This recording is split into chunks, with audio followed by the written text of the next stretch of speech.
Okay, alright, look, see this? This is my left hand. Seems pretty normal. Might be a little chubbier than usual, but it's a pretty normal hand, right? Well, here is my right hand. That's what a normal hand looks like, and this is what your hand looks like once you stick it in the table saw.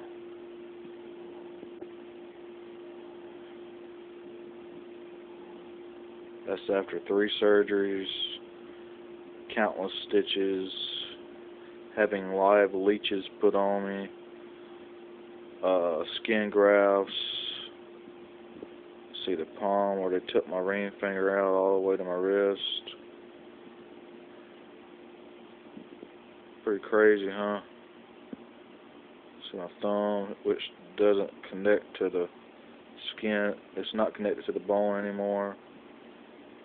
Sorry, I've been up for about a day, so my speech don't sound right. It's just I'm exhausted. But yeah, I'm sitting here bored, figure out film some crazy shit. Ain't much shit crazier than my freaky hand. West side. Anyway, so there's my freaky hand. Hope you liked it.